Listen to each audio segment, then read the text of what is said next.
Flávio Bolsonaro muda discurso e vai pedir o fim do tarifaço em audiência nos Estados Unidos.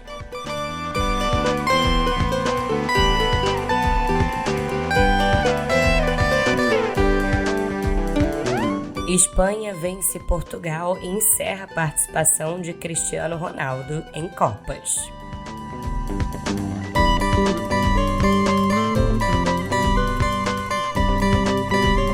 E a atriz de inteligência artificial vai estrelar o seu primeiro longa.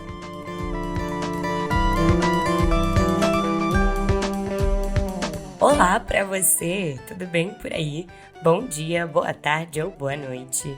Hoje é terça-feira, dia 7 de julho de 2026. Eu sou Yasmin Restum, a sua anfitriã, e já tô aqui no estúdio com meu café quentinho sem açúcar, pronta para te contar tudo que você precisa saber para ficar mais bem informado. Agora, no pé do ouvido. Simbora!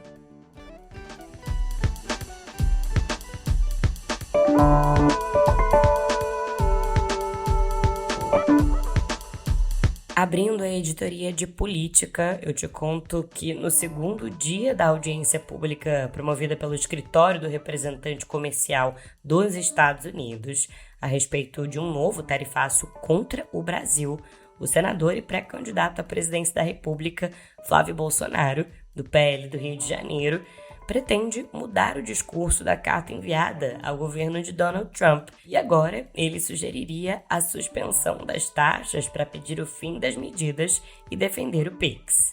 A avaliação de aliados do senador é de que o documento repercutiu mal e o Senado precisa se posicionar como contrário à taxação.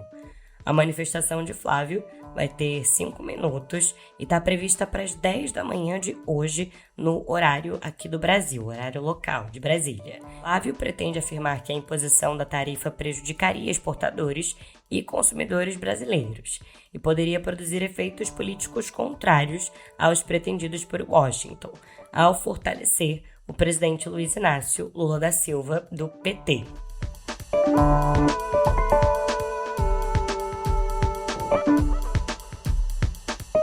Já o influenciador bolsonarista Paulo Figueiredo desistiu de participar presencialmente dessa audiência promovida pelo Escritório do Representante Comercial dos Estados Unidos. Essa decisão foi anunciada após a repercussão de declarações em que o Figueiredo criticou a Michelle Bolsonaro, do PL, e afirmou que mulheres votam muito mal. Essas falas levaram Flávio Bolsonaro a tentar se distanciar publicamente do influenciador bolsonarista. E bom, no primeiro dia dessa audiência pública, enviados de empresas e entidades empresariais brasileiras e norte-americanas defenderam a suspensão da proposta do governo de Donald Trump de impor uma taxa adicional de 25% sobre produtos brasileiros. Representantes dos setores de arroz, gelatina, sementes, cera de carnaúba e agropecuária argumentaram que essa medida elevaria custos para consumidores norte-americanos, encareceria alimentos, medicamentos e insumos agrícolas, além de provocar impactos negativos nas cadeias produtivas dos próprios Estados Unidos. Parte das entidades norte-americanas, no entanto, defendeu a manutenção ou até o endurecimento da proposta. O principal foco foi o mercado de etanol. E bom, a Confederação Nacional da Indústria estima que cerca de 4,1 mil produtos brasileiros exportados aos Estados Unidos poderão ser atingidos caso o governo de Donald Trump adote o tarifaço. Segundo a CNI, itens potencialmente afetados representam 14,9 bilhões de dólares em exportações brasileiras para o mercado norte-americano. O governo brasileiro, por sua vez, decidiu enviar observadores às audiências promovidas pelo Escritório do Representante Comercial dos Estados Unidos. Segundo o Ministério das Relações Exteriores, o Brasil vai ser representado apenas por integrantes da embaixada em Washington, já que, na avaliação do governo, a audiência pública não constitui um canal de negociação entre dois países, porque as tratativas oficiais seguem sendo conduzidas por vias diplomáticas.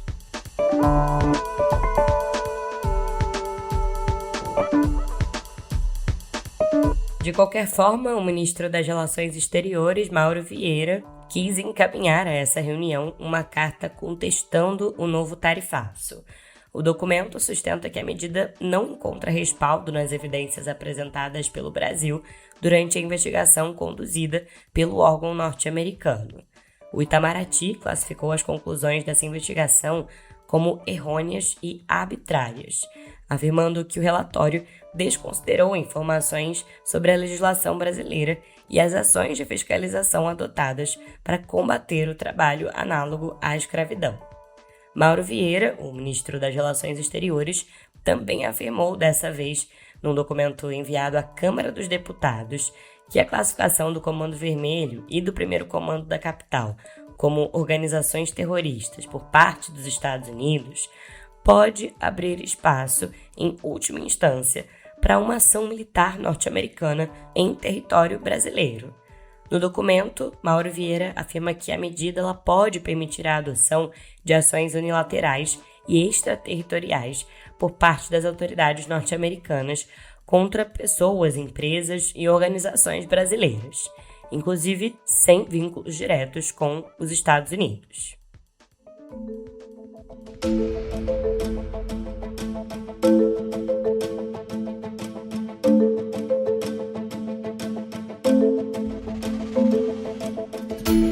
Enquanto isso, o Procurador-Geral da República, Paulo Gonet, defendeu que Flávio Bolsonaro seja ouvido pela Polícia Federal na investigação sobre calúnia contra o presidente Lula, ao associá-lo em janeiro, você deve se lembrar, ao crime de tráfico de drogas num post no X.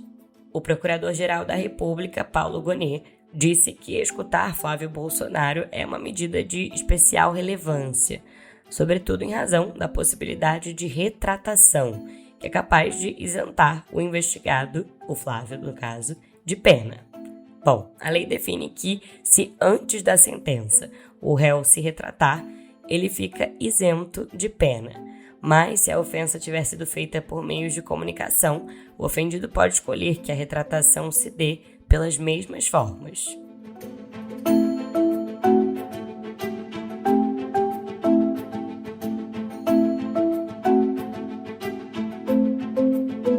Mudando de assunto, olha só.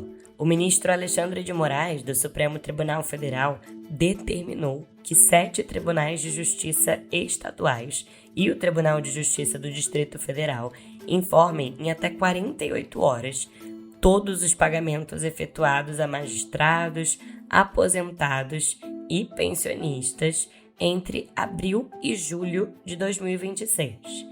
Essa medida ela busca verificar o cumprimento da decisão do STF, que restringiu o pagamento de benefícios e vantagens capazes de elevar a remuneração de magistrados e membros do Ministério Público acima dos limites fixados pela Corte.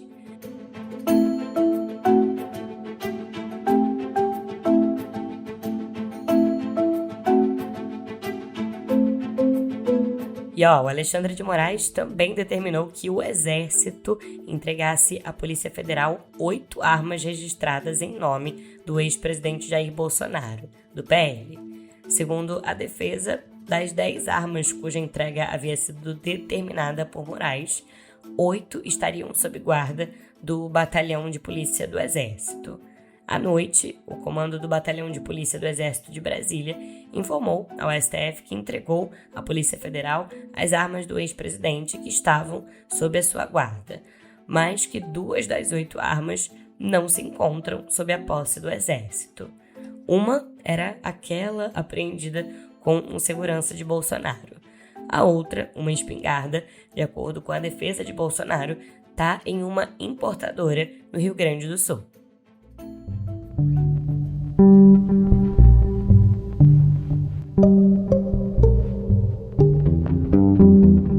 No cenário internacional, eu te conto que o Hamas anunciou que está disposto a transferir o controle administrativo da faixa de Gaza após 2 décadas no poder e convidou a Administração Nacional para Gaza, que é o órgão interino apoiado pelos Estados Unidos, a finalmente assumir a gestão do território palestino.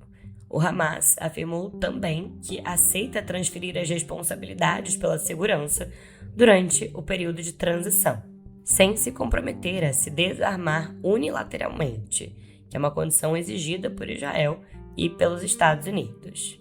E para todo mundo ficar na mesma página, esse órgão, chamado Administração Nacional para Gaza, ele foi criado em janeiro como parte do acordo de cessar-fogo mediado por Washington, mas ainda não conseguiu assumir as suas funções porque Israel impede a entrada dos seus integrantes na faixa de Gaza.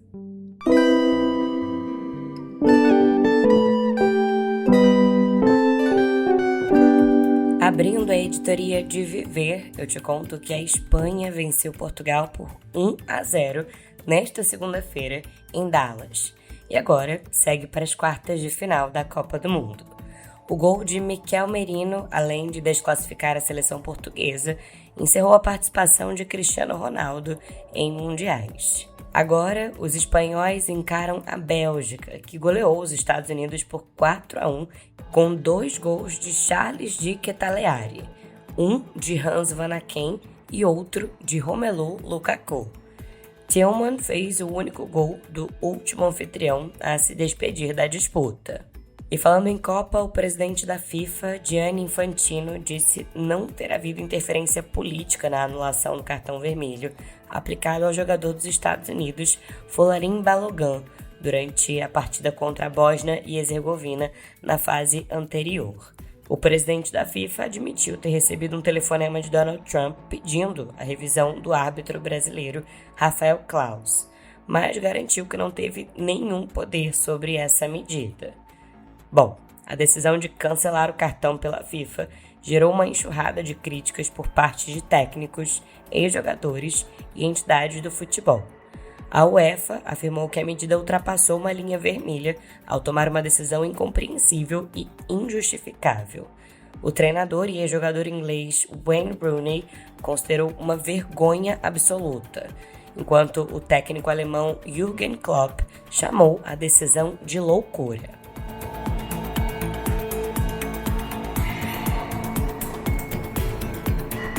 Mudando de assunto, os incêndios florestais que atingem o sul da Europa obrigaram mais de 10 mil pessoas a fugir das suas casas e levaram as autoridades a proibir a presença de espectadores em uma etapa do Tour de France. A previsão é de que ventos fortes alimentem as chamas e que as temperaturas voltem a subir esta semana.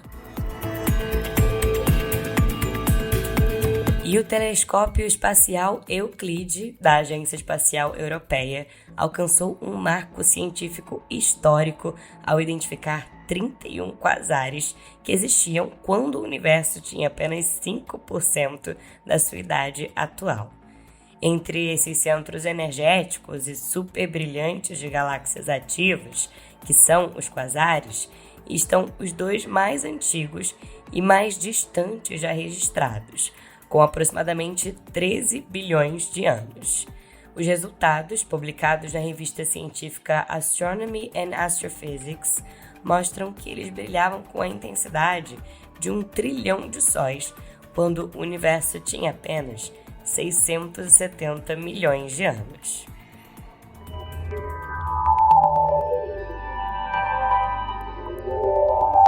Abrindo a editoria de Cotidiano Digital, eu te conto que, segundo o analista Min-Chi Kuo, o iPhone dobrável da Apple chega no fim do terceiro trimestre de 2026, com uma produção inicial entre 500 mil e 1 milhão de unidades.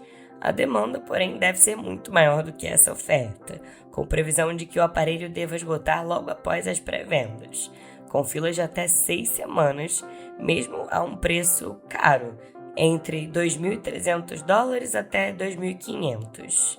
A produção cresceria no 4º trimestre, chegando a 8 milhões de unidades até o fim de 2026. A Apple ainda não confirmou o produto, mas o iOS 27 já traz no código referências a um dispositivo com múltiplas telas e estados de dobramento. E bom, você lembra da condenação do Elon Musk por fraude contra investidores do Twitter, agora X? Pois bem, essa condenação foi mantida pelo juiz federal de São Francisco, o Charles Breyer. O que aconteceu foi que o magistrado rejeitou o pedido do Musk para anular esse veredito de março, quando um júri considerou Musk culpado por tweets que questionavam a presença de contas falsas na plataforma e também derrubaram as ações durante as negociações da compra da empresa.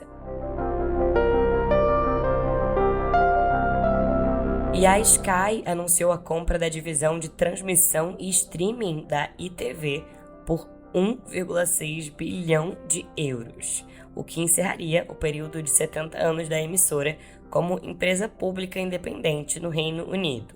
O negócio inclui os canais de TV aberta da ITV e a plataforma ITVX, mas não a ITV Studios, que segue independente.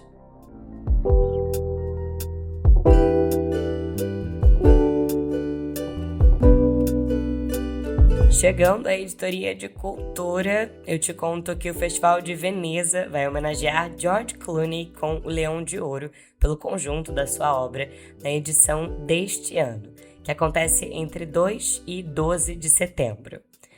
George Clooney é uma das 3 únicas pessoas a terem sido indicadas em 6 categorias diferentes do Oscar ao longo da sua carreira: melhor filme, melhor diretor, ator principal, ator coadjuvante, roteiro original e roteiro adaptado. Num comunicado, a organização de Cannes reconhece Clooney por uma combinação perfeita do glamour estelar de outros tempos, um profissionalismo notável e uma sensibilidade moderna. O festival também destaca o seu compromisso com causas sociais e humanitárias.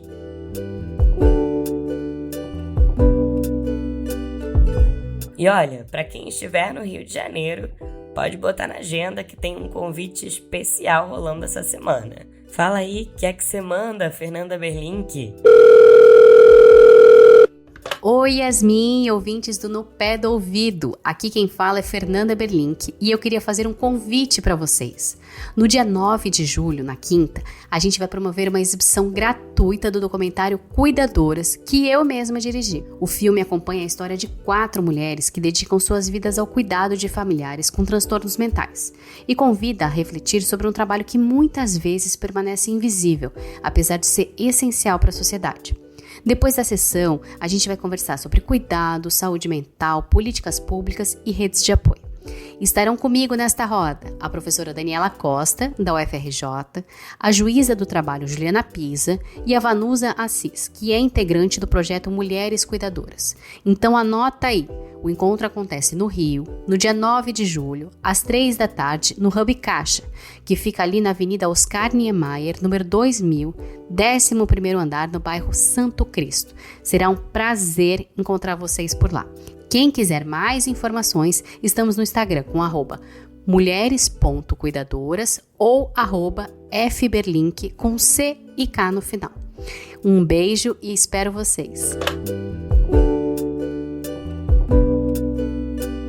Mudando de assunto, eu te conto que a controversa atriz feita por inteligência artificial, a Tilly Norwood, vai estrelar Misaligned, que é o seu primeiro longa-metragem desenvolvido pela sua criadora, a Particle 6.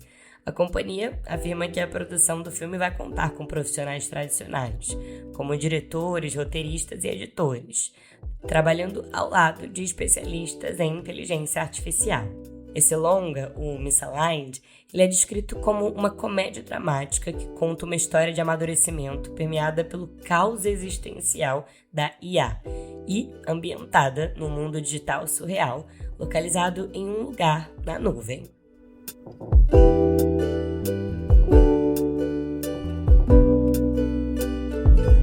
E aí, quem lembra do quadrinista John Byrne? Pois é, ele foi um dos responsáveis por transformar a Uncanny X-Men em um fenômeno. Ela foi uma revista em quadrinhos da Marvel com vendas modestas, criada por Stan Lee e Jack Kirby no início dos anos 60. E bom, depois da controversa decisão do John Byrne de matar a personagem Jean Grey em 1981, ele seguiu carreira deixando a sua marca em dezenas de outros títulos, como Hulk, Capitão América e Superman. Agora, John Byrne retorna com X-Men Elsewhere, uma edição ambientada em uma realidade alternativa na qual a Fênix não morre. Numa entrevista para o jornal O Globo, John Byrne conta que o editor-chefe da época sugeriu que a Jean Grey fosse punida por destruir uma raça alienígena, e foi então que ele preferiu matar a personagem.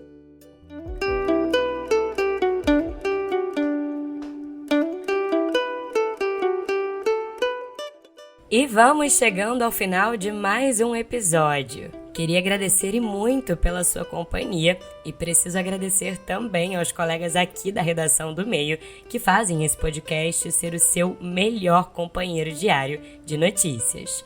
Adriana Oliveira, Caio Melo e Ian Boechat. Além, é claro, da supervisão dos editores executivos Leonardo Pimentel e Maria Paula Lete e da editora-chefe Flávia Tavares. Eu assino a apresentação, redação e edição desse podcast e estou disponível lá no Instagram, no @yasminrestum, pra gente trocar ideia e para você enviar também a sua sugestão de música para encerrarmos juntos os episódios aqui no Pé do Ouvido.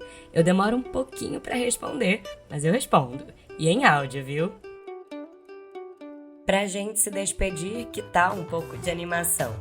Vamos juntos, direto do túnel do tempo, em 1978, escutar uma canção que foi hit dos Jackson 5, Blame It on the Boogie.